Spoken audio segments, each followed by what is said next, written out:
give a voice to the voiceless, it can make a difference. But if we do it together, it can change the world.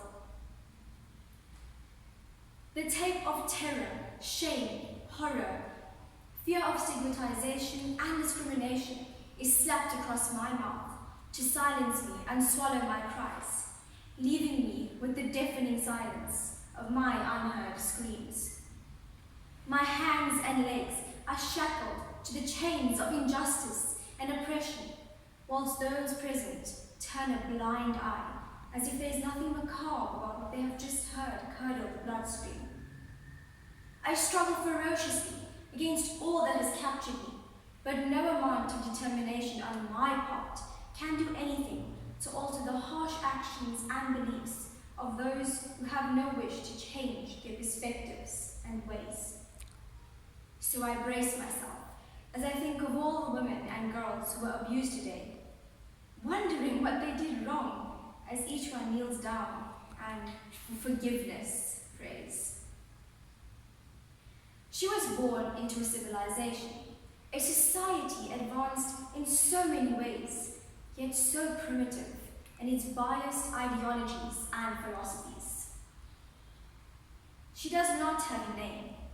When a girl is born, she is considered an object, a chattel, a possession, not worthy of being named. From childhood we toiled and were taught to always remain silent and obedient, never being allowed to express our thoughts, views, and opinions, never being allowed to display emotion nor challenge the system dictating how our lives were governed. They warned us never to question the morality of the system, or the consequences would be dire. She, however, did not conform to society's norms and paid dearly for it. After watching all these women being beaten to a pulp, emotionally, psychologically, and physically abused, deprived of any and every opportunity to develop themselves and break out of the toxic cycle, and still being told it was their fault, she decided enough was enough. Other lands say that our society is enduring 2 pandemics, one even deadlier than the coronavirus. They call it gender-based violence.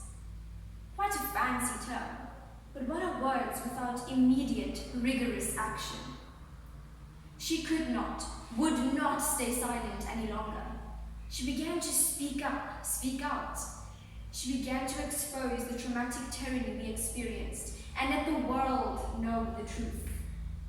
She began to raise a rebellion to fight for promising and unprejudiced futures of all women, and it cost her hers. In an attempt to silence her, she was captured and sold into the perverted web of human trafficking. Many people do not recognize the link between human trafficking and gender-based violence. I know that she is not the only one finding herself in this situation.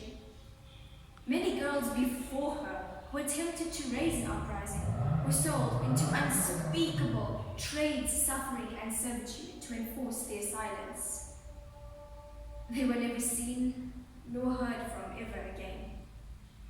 It is easy to sell someone into human trafficking when you view them as an inferior plaything, a mere piece of property.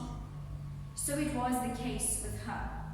She was sold without hesitation, no conscience, illegally transported across numerous borders before being auctioned to her current captors, who imprisoned and tortured her to teach her a lesson for her disobedience and to make an example of her in order to repress the revolution we worked so hard to ignite.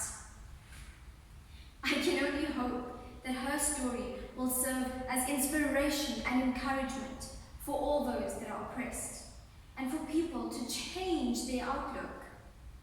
It is not the inferiority of being female, but the inferiority of the ignorant mindset that oppresses us.